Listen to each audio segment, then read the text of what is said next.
川普对俄罗斯的忍和他对加州人的狠形成了鲜明对比。这一点加州人是既气愤又寒心。这是否会引发加州走向独立呢？在法律上有可能，事实上呢也有机会，但最好不要那样，因为我相信美国人民一定有更好的办法解决目前的危机。大家好，我是大卫，美西时间2025年6月8号，欢迎来到大卫观点频道。今天咱们聊5件有意思的事儿，前3件和现在的洛杉矶有关系。先说第一个吧，美国前国防部长爆了老川的一个猛料，这个也是老川身上的一个污点，恐怕是洗不掉了。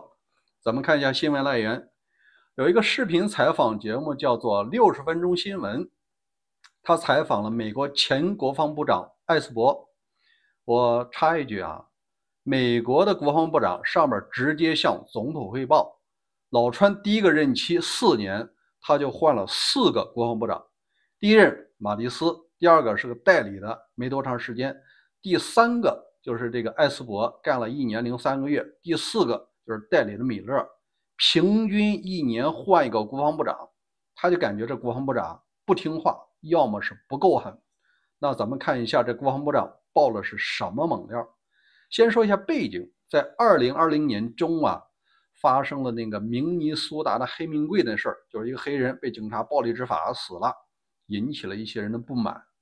在全国范围内都有骚乱的时候，连这个首都华盛顿也没能幸免，有一些街区也有人举着旗子抗议。这时候老川气坏了，甚至是怕，他就想着万一这些人要是来冲击白宫怎么办呢？他就召集了一个高级别的会议。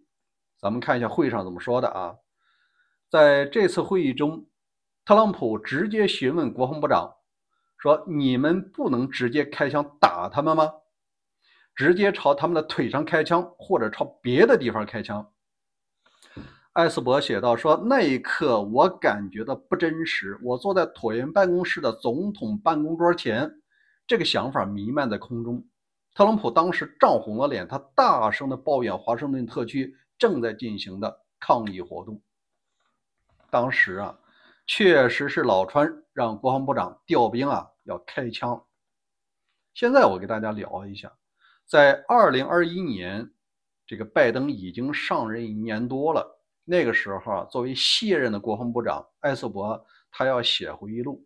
写会议录的时候，你必然要涉及到国家机密，哪些能写，哪些不能写。他要把这个写的时候遭到了国防部的否决，说你不能把这个写进去。什么原因呢？实际上拜登他就认为，你川普在当总统的时候做这个事儿，你不要体面，但是美国还是要这个体面。你国防部长在写的时候，把这种糗事这种美国历史上的糗事你最好保持沉默。那个时候的艾斯伯觉得他必须真实的把这个故事呈现给美国人民和世面前，他不想把这个事儿给他遮盖。所以说这件事一直打官司，打到什么时候？打到2023年多，那时候拜登松口了，说你就那么写嘛。什么原因他发现老川有可能再回来，因为他已经发起了那个 MAGA 运动了，所以说干脆要把事实告诉美国民众，也是警醒美国民众。但事实上美国民众没听话，又把他选回来了。5年以后要打人的人他就坐在白宫里，而且是2进宫。好，那我们再说第2件事你认为老川讲的说我是为了维持治安才派兵吗？经济学人把这个谜底揭开了，真实的想法你可能还真想不到。经济学人6月8号的报道说，向洛杉矶派遣国民警卫队并不是为了制止骚乱。真实的原因是什么？他提到这个城市因抗拒特朗普政府的驱逐政策而受到惩罚。然后呢，特朗普正在兑现他的威胁，因为他在总统竞选期间以及上任的初期，他和他的顾问们曾经表示，将会对那些抗拒大规模驱逐非法移民的城市进行报复。他这次目的就是为了立威。这件事儿其实并不大，就几百个人抗议，逮了才100多人，为啥把这事搞大呢？你总得把这件事立威，而且要把最难剃的头加州给搞老实了，其他州就更好办了。好，那我们再说第3件事。德国之声今天的报道说，美国总统特朗普6月8日签署总统备忘录，调动2000名国民警卫队士兵前往洛杉矶。他的目标称的是恢复秩序、镇压骚乱。这项命令绕过了加州州长纽森，引发地方政府与民间团体的强烈反弹。而本次抗议源于移民与海关执法局上周五在洛杉矶多个地区展开大规模的突袭行动，导致118名无证移民被捕，其中包括5名被指控有帮派背景的嫌疑人。特朗普动用美军法典第10章赋予的权利，联邦接管加州国民警卫队的指挥权，并下令其部署在洛杉矶街头。加州州长的纽森他回应说，这是刻意的挑衅，只会升级紧张局势。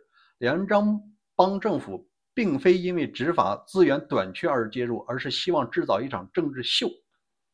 这州长说了，你老川就是要搞一个政治秀。他呼吁民众保持克制，不要给他们想要的暴力场面。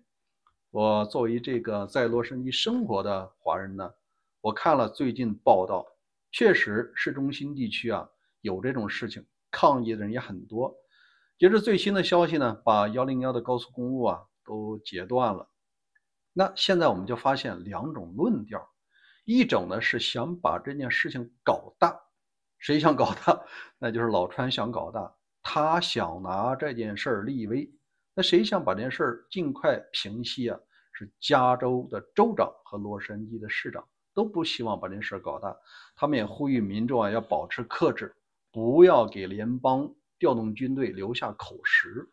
在这儿呢，我说一下这件事的3个思考。第一个，短期内老川确实占了上风。你要从这个硬碰硬实力来讲，美国的法律赋予了总统临时调动军队的权利。包括那国防部长他也听话说可以，我还准备那个500名的海军陆战队，除了国民警卫队，还有的海军陆战队战斗力更强。他好像是没搞清楚这国防部长是吃谁的饭呢。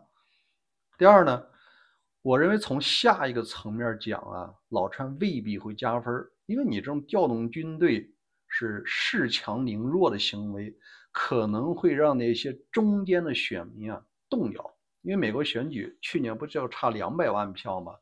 深红的和深蓝的不会有啥变化，但是摇摆的人就发现，你这个总统这不是欺负人吗？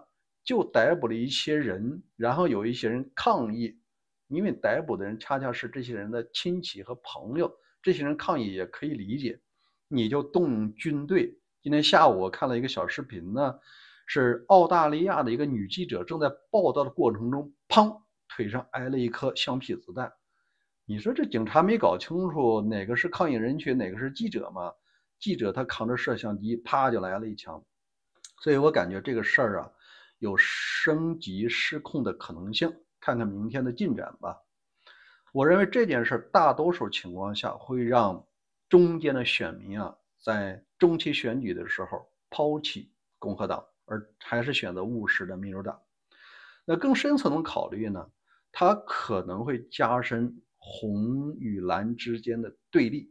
对于美国民众来说，可能接下来就像南北内战一样，它就形成2种趋势，互相道一声 SB， 然后呢不往来。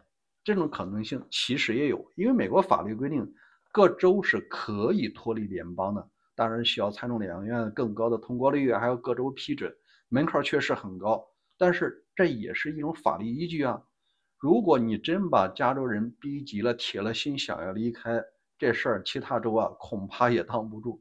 而且不仅仅是加州一个人的事儿，也许兰州就形成一种互保的局面，形成事实上的独立。我相信美国不一定会走到那一天，也但愿不要走到那一天。好吧，那我们再说一下这个有个案例，林肯在打赢了南北战争的时候他太太非常高兴，就脱口而出说，敌人投降了。这个林肯啊是严肃地制止他太太，说从今天开始我们没有敌人，只有兄弟。他在想办法弥合南北战争期间同样作为美国人的这种裂痕，因为你这种裂痕越深，所需要弥补的成本和时间呢就更长。而老川我感觉呢，他并没有在弥合这种分歧，反而在加深这种撕裂。这个和拜登看起来呢，我认为是高下立判的。拜登还想给他遮掩他曾经的污点，后来放弃了，觉得这个没有意义，真实要让美国民众看到。好，那我们再说第4件事也是一件好玩的事儿。一直美国是俄罗斯民众当中的 No.1 头号的敌人，但最近换人了，换成谁呢？咱们看一下报道。据德国之声中文网的报道，6月9号，根据位于莫斯科的列瓦达中心，这是一家独立第三方民调机构，他做的最新调查结果如今在俄罗斯眼中，德国成为最大的敌人。然后谁是第2呢？第2是英国，第3是乌克兰，第4是美国，第5是法国。这个美国已经提到这个降到第4位了，原因就是老川对俄罗斯人一再忍耐，一直讲的2周以后你再给我2周时间，现在过去到2个月时间了，也没有搞定这件事情。好，这个调查里同样提到了俄罗斯人认为朋友就是谁的关系最好咱们来看一下他的排名，第1名是白俄罗斯，第二名是中国，第3名呢，我们看一下第3名是哈萨克斯坦，第4是印度，第5是朝鲜，因为朝鲜最近给他提供大量的炮弹。那这件事对于俄罗斯的意义是什么？你接下来有可能，如果说有再次发生局部战争的话，德国和俄罗斯可能会再杠一遍。当然了，谁赢谁输大家也心里有数。一个是道义，第2呢是科技差距还是非常大的。你至于说扔不扔核弹，我相信他不敢因为英国已经提到了，你如果说先打击乌克兰的话，我会在第一时间对你进行反击。好，我们再说第5件事。最近呢，日本的朋友说大米没有新闻里讲的那么贵，因为在中国媒体说日本人已经吃不起大米了。咱们看一下真实的报道据日经新闻的报道，是5月23号呢，日本总务省公布4月份全国消费指数，大米同期上涨 98.4%。那现在是多少钱呢？现在是20块钱一斤，折合1斤20块钱。我知道国内大米大概在10块钱左右，这日本呢相当于中国的2倍。那美国的物价多少呢？我最近到超市看了一下，美国的大米大概的是10元人民币，折合下来一斤是美国的是日本的1/2。那就这里边就想，既然美国便宜，中国大米便宜，为什么美国不外调？